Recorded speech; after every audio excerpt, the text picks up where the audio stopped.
Thanks, Dave, whenever you're ready. Not a problem. And we're good. Good morning, everyone on this crazy weather day. I hope everyone's staying safe and sound. Today is Tuesday, March 14, 2023. This is an adjudicatory hearing before the Massachusetts Gaming Commission relative to the alleged non-compliance of Encore Boston Harbor with Massachusetts General Law, Chapter 23N, Section 3, 205 CMR 247.01, subsection 2A2, and the Massachusetts Sports Wagering Catalog. I will refer to Encore Boston Harbor this morning as Encore. To be clear, this matter pertains solely to the incident on February 2nd, 2023. Any other alleged non-compliance matters of Encore to date will be addressed on March 31st, 2023. Excuse me. My name is Kathy Judstein, and I am the chair of the commission. I am joined by my colleagues, Commissioners Eileen O'Brien, Brad Hill, Nikisha Skinner, and Jordan Maynard. The entire commission will preside over the hearing and decision of this matter. This hearing will be conducted in accordance with 205 CMR 101.01, General Laws, Chapter 38, Sections 10 and 11, and 801 CMR 1.02, the informal fair hearing rules. This hearing is being conducted via remote collaboration technology. Before we begin, I would like to explain the process that will govern this proceeding. First, a notice of hearing was provided to Encore in advance of today's hearing. It identifies the alleged non-compliance incident that will be the focus of the Commission's attention at this hearing and the relevant statutes, regulations, and catalog. A pre-hearing conference was also conducted. Pursuant to Massachusetts General Laws, Chapter 23N, Sections 4 and 16 and 205 CMR 232, the Commission may hold this adjudicatory hearing, and at the conclusion of this hearing may decide to issue a civil administrative penalty, impose conditions on Encore's license, suspend Encore's license, revoke Encore's license, reprimand Encore, and or assess a fine on Encore. At the conclusion of my opening comments, this proceeding will commence with the presentation of the evidence in this matter. Specifically, the Commission will first call Heather Hall, IEB Chief Enforcement Counsel, and any other witnesses listed on the notice of hearing or witness list. Encore may ask questions of any witness who testifies. Encore will then be called upon to make a presentation and to call additional witnesses, if any. Any commissioner may question any witness who is testifying at any point during or after their presentation. However, I do ask that you request permission first for any question or follow-up question to ensure appropriate procedure and process. Encore may raise any objection it desires at any time. However, the basis for all objections must be clearly stated. Finally, at the conclusion of all the evidence, Encore will be provided an opportunity to make a closing statement to summarize its view of the evidence. Before we begin, I understand that there are pre-marked exhibits that have been prepared in advance of this hearing. Those exhibits are identified on the exhibit list that has been circulated, and they are as follows. Exhibit 1, Investigations and Enforcement Bureau Sports Wagering Non-Compliance Incident Review Report dated February 13, 2023. And Exhibit 2 is the notice of March 14, 2023 hearing. Are there any objections to Exhibit 1 and 2 being marked and entered into evidence? And I turn first to Councilor Paul,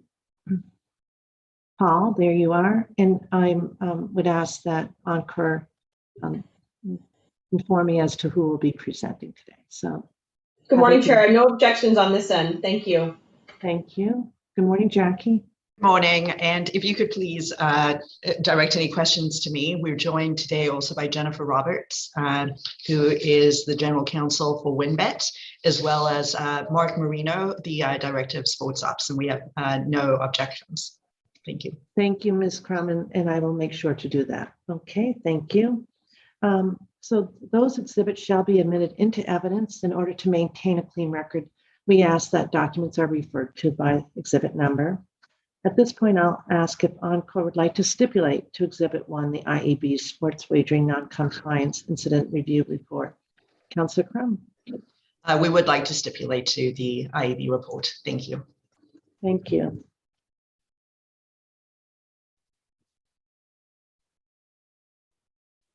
If Encore would like to have any additional documents entered into evidence during the course of the hearing, I would ask they be properly introduced and marked.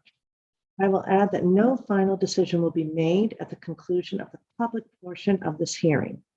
Instead, at the conclusion of the proceeding, the Commission will privately deliberate and ultimately issue a written decision.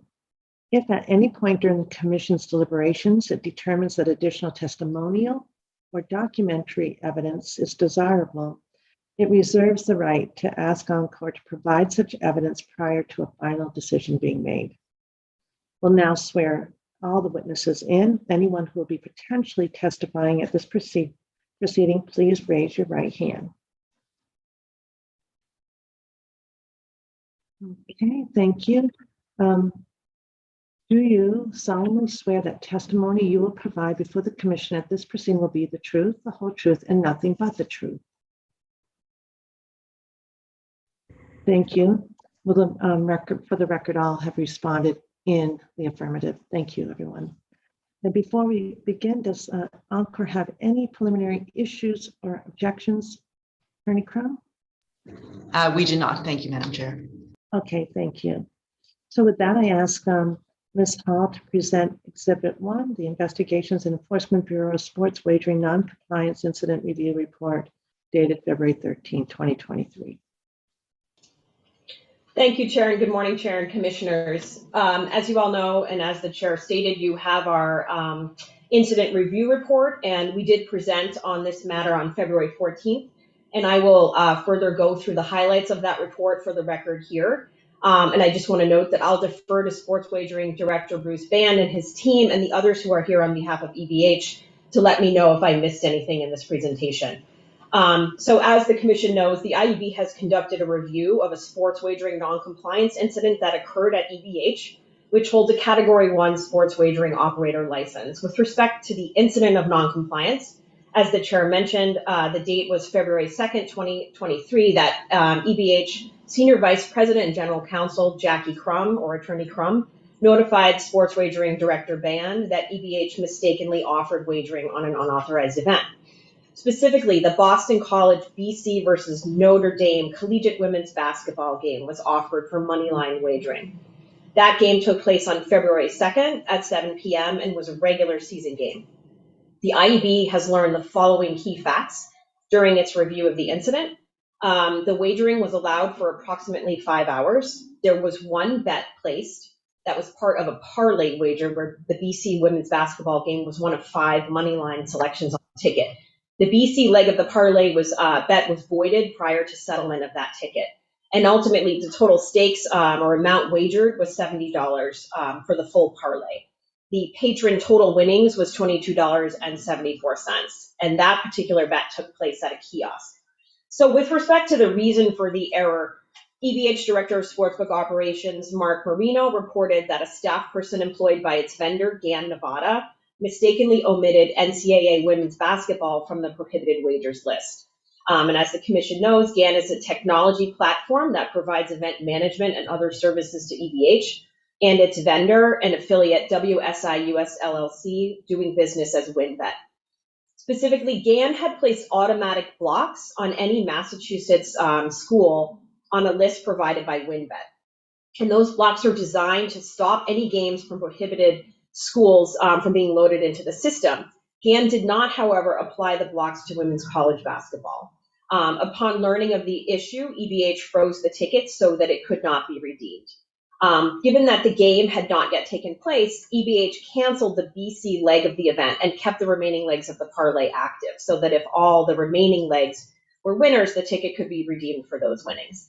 The patron ultimately cashed the ticket with the remaining legs in the parlay. With respect to remedial information, I know I noted this before on February 14th, but this was a self-reported incident. And in further, with respect to this matter, Mr. Marino did report that EBH and WinBet will work to ensure that prohibited events are blocked from being posted. Specifically, WinBet plans to conduct, and I think is actually conducting, a twice daily audit in the morning and evenings of mass college sports offerings to confirm that no mass regular season collegiate game is offered for wagering. And in addition, as the chair noted, we are talking just about this particular matter that the commission was briefed on February 14th in this context here today. In addition, GAN will provide system access to WinBet personnel so that WinBet will be responsible for granting final approval for all wagering offerings. And I'll defer to the EBH folks that are here today to update with any information on that. And I would just note that Attorney Crum has also further reported that EBH plans to assign a dedicated person who will be responsible for auditing the wagering offerings to ensure that unauthorized wagers are not offered. EBH is also coordinating with Director Band's team to ensure that its list of mass collegiate teams is accurate. And with that, that's the kind of end of my main part of the presentation, but happy to answer any questions that the commission or anybody else has. Before I turn to commissioners encore, Attorney Crum, do you have questions from Ms. Hall? We do not. Thank you. Okay, commissioners, do you have questions for Ms. Hall?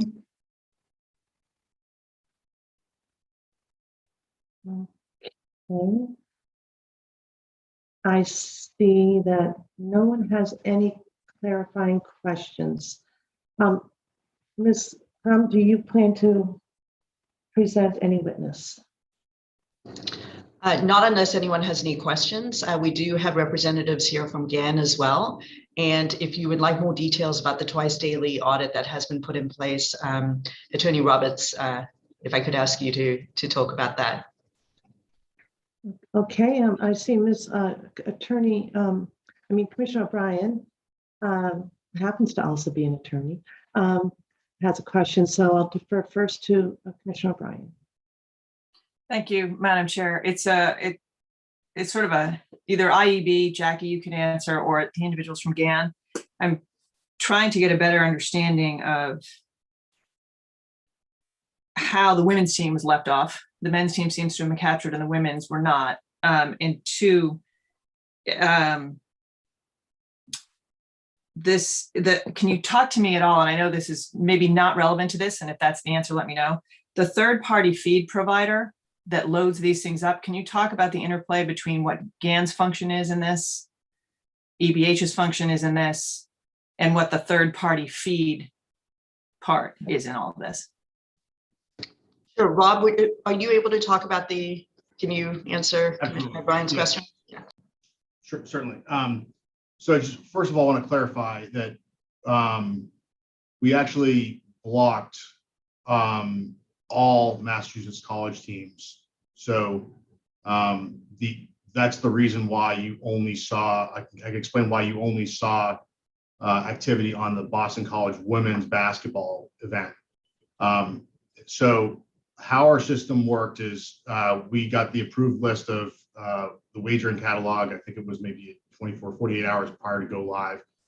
And in our system, we can go into our system and essentially blacklist teams so that those teams those teams will not reach the environment for patrons to even visibly see the event to wager on. So not only can they not wager on it, they can't even see the event to wager on.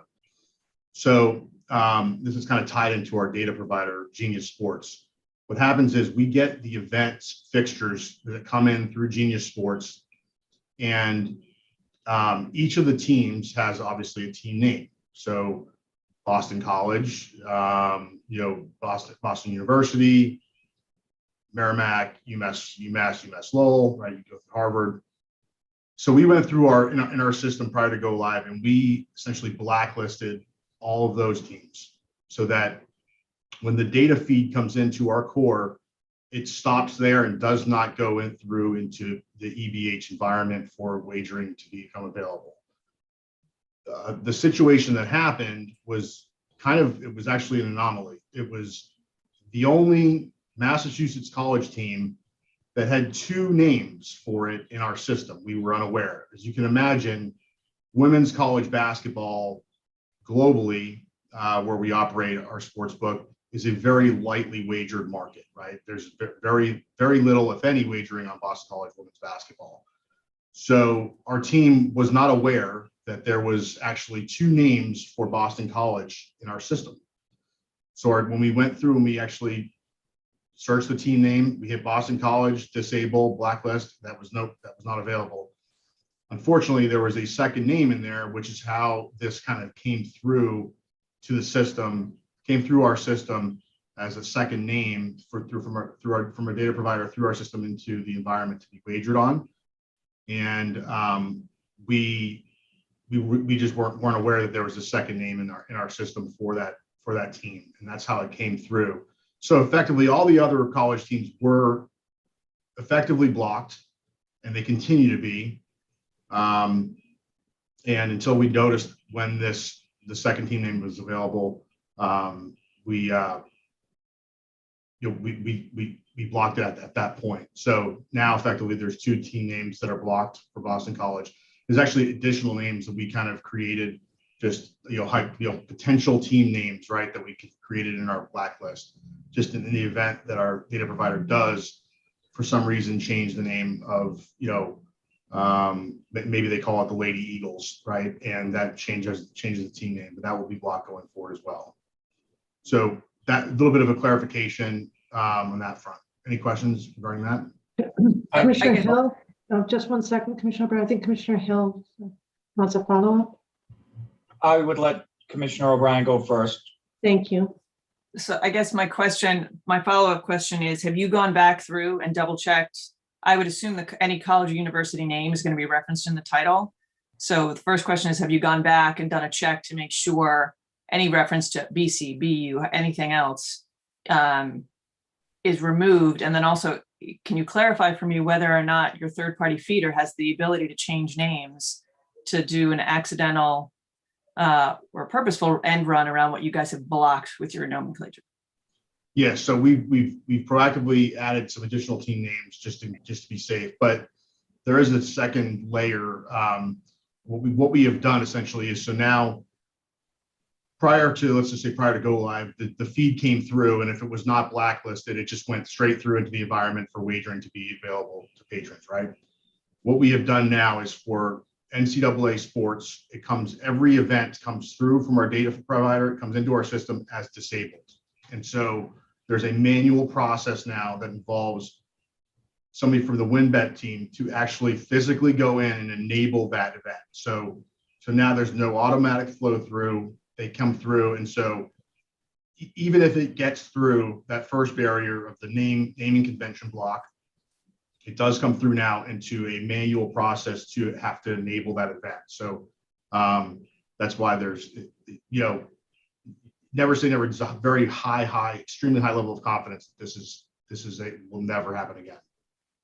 And it's been effective for us to not just block college women's sports, right? But we have, our sports book operates in multiple jurisdictions throughout the globe. And so there's events like political elections and things like that we have effectively blocked. We haven't taken bets on, things like the Oscars, for example, because we're not confident, and the Encore and WinBet teams are not confident that those are actually, should be available to bet on. So I'll leave it at that. Commissioner Hill, thank you. Rob, so just so you can clarify for me, so you said there were two different names, BC, women's had a different name. So if you had, for example, Northeastern as one of the schools, it just said Northeastern University? That's right.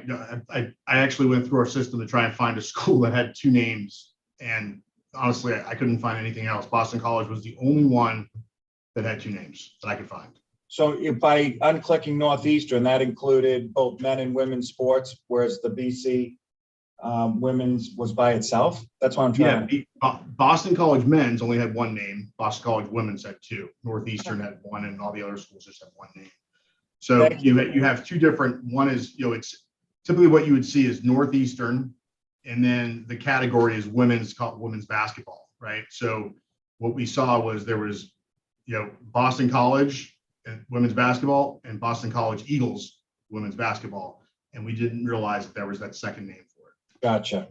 Thank you for the clarification. Commissioners, other questions? Madam Chair, I just have one last question on this. Okay, please.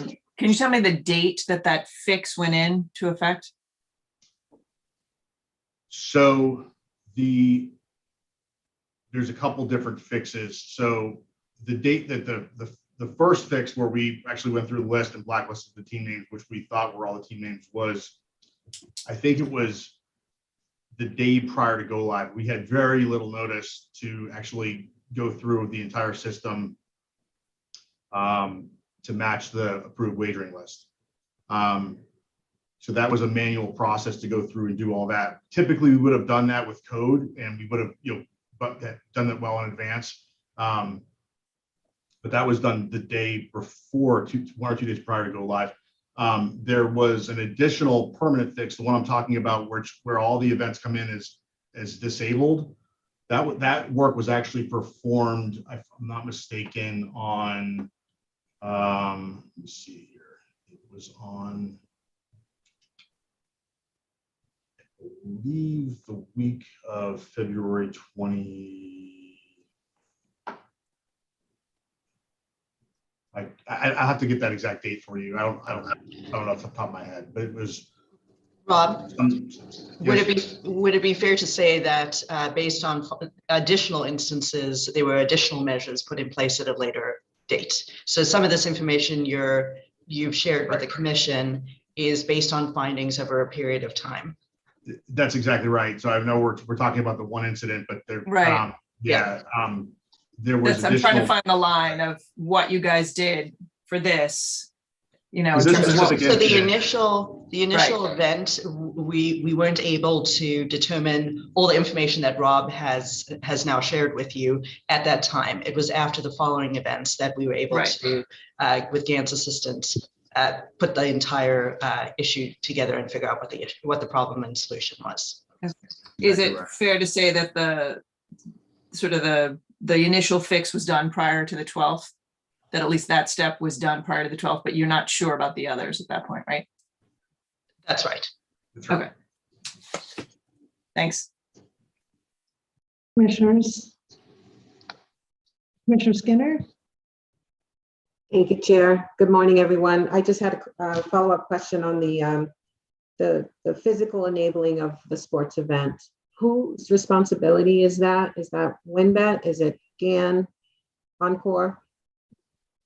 That is WinBet. Thank you. And how does that fix? I mean, I know we're trying to keep the two incidents separate, this one and the subsequent one, but how, I don't know if this is a fair question, how does the physical enabling fix interplay with the other fixes that were put in place, the twice daily audit and So Commissioner Skinner, granting the approval? sorry to interrupt. No, I was trying to locate the other fix that you put in place. So, but I think you understand my question. Thanks, Ms. Crum. So I think what happened immediately after this first event, we went through the list and double checked the entire list in the system again. At that point, we thought with twice daily audits and watching it that would be resolved. What we subsequently discovered after the subsequent incidents, there was a bit of a glitch in the system in terms of the naming. And so that's when the second solution was implemented. But the twice daily audits were what essentially allowed us to catch the second group of incidents.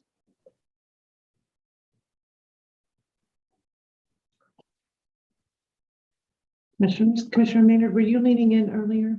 Thank you. Yes, Madam Chair, thank you. Ms. Crum, you did mention that you would be happy to describe the twice daily audits. Could you or someone from your team walk us through the process? Sure, Jennifer, can you talk about that? Of course. Thank you. Good morning, Madam Chair, members of the Commission, Commissioner Maynard. So our WinBet trading team is responsible for reviewing the markets that get published to the patrons.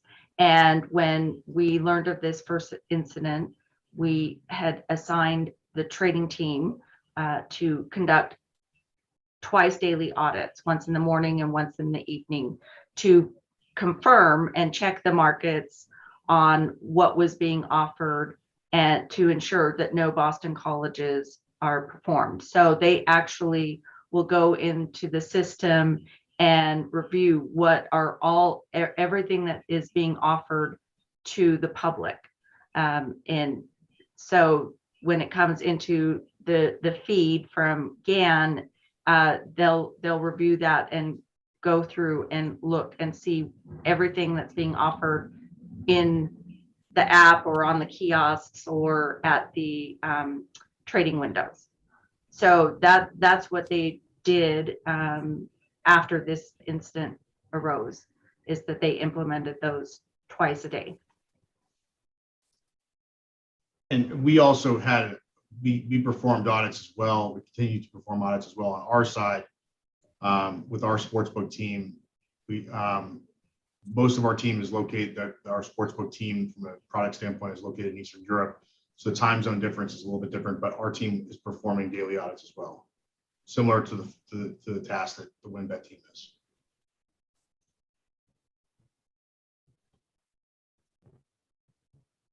Commissioners, if I may, I have a couple of questions, but I want to make sure that you're all set for right now.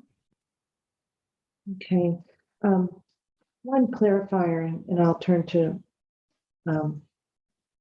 Attorney Crum because it probably is more legal in nature than Mr. Actis, but he did mention that it sounded as though there was little time to get the catalog in order and to get the prohibited list, or as he said, the blacklist in order, and that he did that on January 30th. But I do appreciate that because I think as we were working to launch retail, we did work on the catalog kind of in those last days before launch.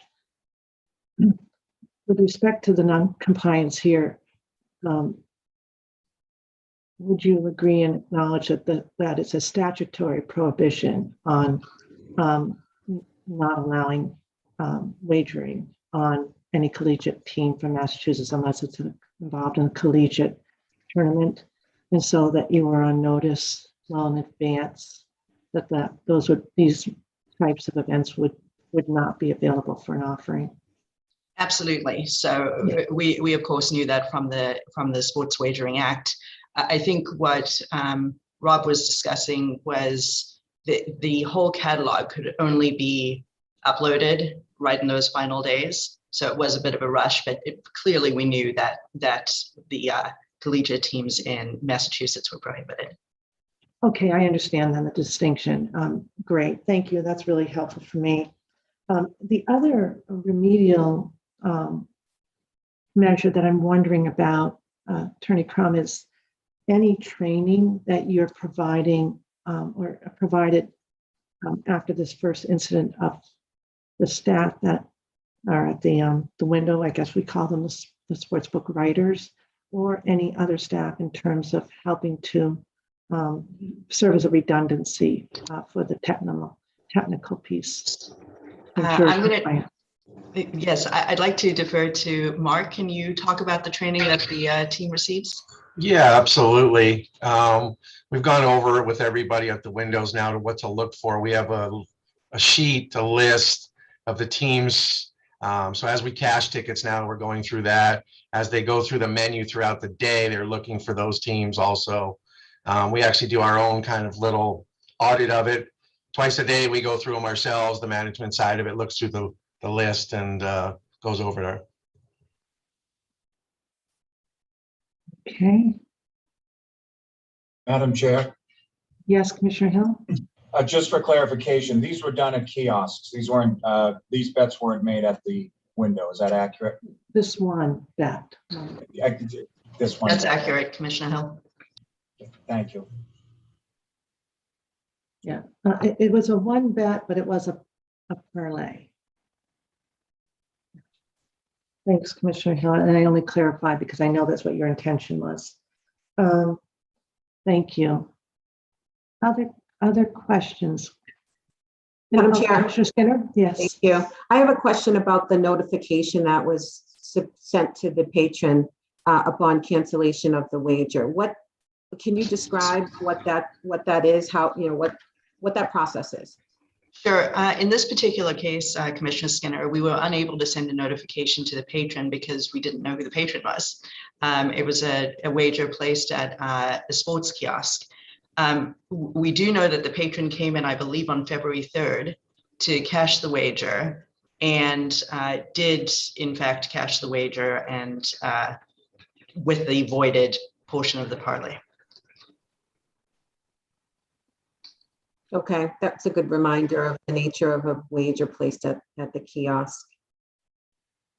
Commissioner Skinner, could I ask a follow-up question, please, on that? Because I was curious. So should the patron have noted that, because we don't know if the patron, in fact, even understood what may have happened, and they would be able to ask questions out of customer service and that explanation. And so if you want to follow up, perhaps Sure. What would have happened if, in fact, you did identify the patron? Sure, and actually, you know, we do have WinBet has a robust customer service department. And Jennifer, you know, what would happen in the case if somebody made this bet, let's say on a mobile app where you were able to identify the customer, or whether if they used a Win Rewards card? Yeah, absolutely. What we would do is we would contact the customer and advise that the wager is a prohibited wager, and under our terms and conditions and terms of service that we're not allowed to offer the wager, and that piece of the parlay would have been voided. And you know, but that the parlay ticket could continue with the remaining legs. So we would you have answered the affirmatively follow-up reached out. question that you make clear at the window at retail too, that you simply cannot make the individual whole on a prohibited wager. Correct. That's correct.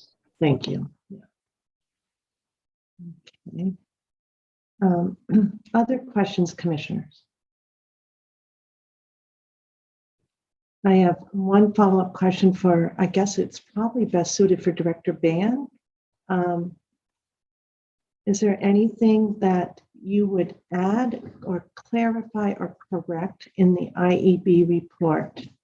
I know you work closely as a team, but I just want to make sure that there's nothing that you now are hearing, Director Ban, that you'd like to add. Oh, interesting, because you're not on mute, but we can't hear you, Bruce. So, that's a technical difficulty from home base. I can't hear you at all, but we can see sign language quite well. Any hints? You don't see any problems, is what I'm interpreting. No clarifications, no additions. I think we'll note that for the record, and he'll figure out his technical issue. And I'm seeing affirmation that you're all set. Okay, thank you. Chair, is it possible for me to just clarify one quick thing briefly? Certainly, and I'm glad that you spoke up, Councilor Hall. Thank you. Thanks, Chair. I do think, this is tricky because there were these two incidents, and I know that we're talking about the first incident today. I just want to note for the commission that it is our understanding on the IEB side that with respect to the first incident, GAN had mistakenly omitted NCAA women's basketball from the prohibited wagers list, that it wasn't this name different. So, and I see one commissioner understanding that. So I just wanted to make sure that folks understood that's in our report with respect to this particular incident, just for clarification purposes. Right. And just to clarify, Councilor Hall will refer to the other instance, which I noted at the beginning as alleged non-compliance, and we'll deal with those in the proper adjudicatory form then. So thank you. And Commissioner O'Brien, was your first question satisfied with respect to women's versus men? Did you feel? Not particularly. They got into the details on the BC Eagles, which I got, but I was first struck by the fact that the entirety of the NCAA women's was just left off. I'm a little flummoxed as to how that happened still. I just want to clarify, the entire NCAA women's was not left off. So that was the only team in all of NCAA, of all the banned lists. So Harvard was properly blocked, Boston University, Merrimack, UMass Lowell, all those teams were properly blocked. The only one single Massachusetts college team that was available to make wagers on was Boston College Eagles women's basketball. Could I ask a clarifier, please? Clarifier, if there had been a Stanford versus USC women's basketball game at the same day, would that have shown up on the catwalk? Yes, and other non-banned women's college basketball games were available for wagering that day. Okay, so does that help? Is that a clarifier for you, Councillor Hall? Is that different than what you just understood to be the case? Well, thank you, Chair. The report we have from EBH, and this may be a misunderstanding on our part, was that GAN did not apply the block to the women's college basketball. So, it's possible that, in learning how this all works, we might have misunderstood, but that was my understanding, that the ban was, that NCAA women's basketball was not on the prohibited wagers list. But I'm, open to clarification on that if we misunderstood. Commissioner O'Brien? I was going to follow up with Attorney Hall on that point to see if there was different information or just a misunderstanding. Perhaps we can turn to Attorney Crown now. Our initial understanding was that it was all women's NCAA basketball. So I'm hearing from GAN now that it was limited to this, but that our initial understanding at least was that it was all women's NCAA college basketball, consistent with Attorney Hall's report. Can you complete the whole sentence so that we are saying that they all were? So our initial understanding was that women's NCAA basketball was not blacklisted or prohibited on the prohibited list initially. But Rob, do we have that wrong? That was our initial understanding. So women's college basketball is not a banned market in Massachusetts, just Massachusetts teams are.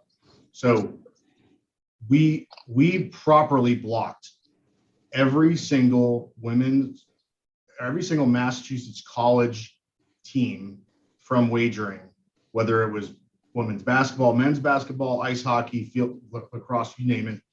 Those were all blocked with the exception of the Boston College women's team. And that was the only event only Massachusetts college team that was ever available for wagering on the system, and other teams were properly blocked.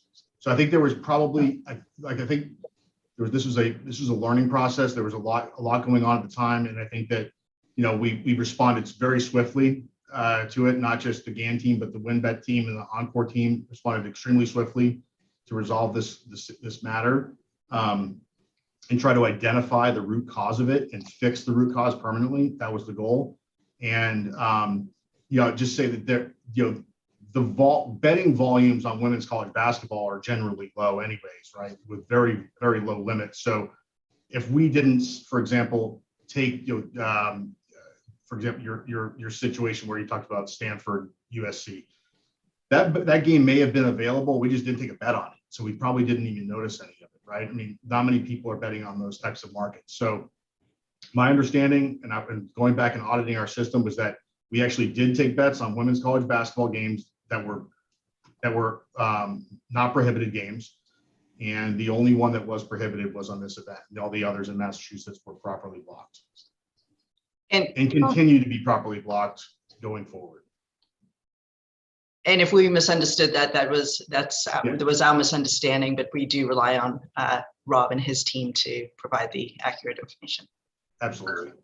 So that's an important clarifier. Commissioners, follow-up questions on that point, because the way that you described it was my understanding when it first came out, but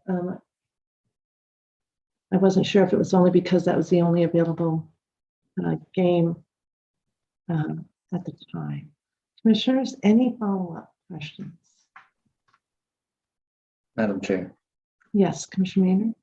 I just want to clarify something and understand. So on the day of launch or the day before launch, the posture was, and the process was, the market was open and games had to be turned off. Is the posture now, and I heard Attorney Crum and Attorney Roberts explain what happens today, is the posture that it's actually turned off and then someone at Win actually has to turn it on? Is that correct? So the game is prohibited right now and someone has to go in physically and make it pass through. That's correct for games that are blocked. I think, and this is more related to the subsequent incidences, that was that comes up under the different name issue.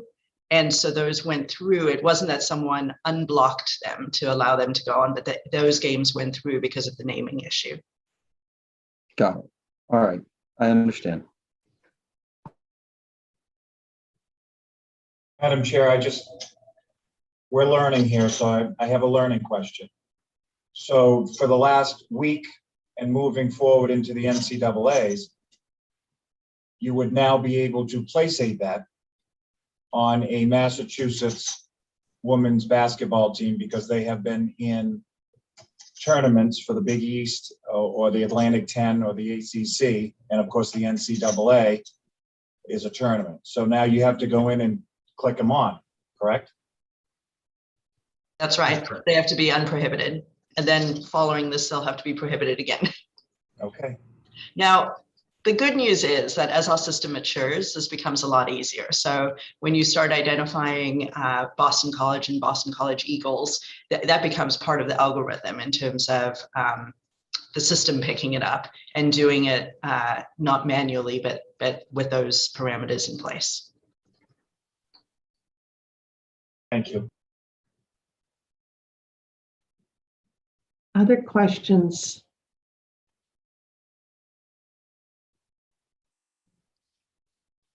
Okay. So at this point in time, I wonder, Encore, would you like to make a closing statement? No, other than to say, we regret accidentally offering wagering on Boston College women's basketball game. And I'd like to say we tried as quickly as we could. Obviously, we avoided the bet before the game even took place. And we put additional layers in place to prevent further instances. And as I just said, as our system matures, we anticipate that these events will be far more unlikely. Okay. And unless there are any further matters that Encore and my fellow commissioners would like to address, we'll conclude this portion of the proceeding. Does anyone have anything further? Okay. The commission will deliberate about this matter in private, as I indicated earlier, and issue a written decision. The proceeding at this point, however, remains open. If at any point during deliberations, the commission determines that further testimonial Where documentary evidence is desirable, it may send notice of such to the applicant and provide instructions as to how to proceed. We are adjourned, and I thank all who attended today very much. Thank you. Thank you. Thank you all. Thank you. Thank you.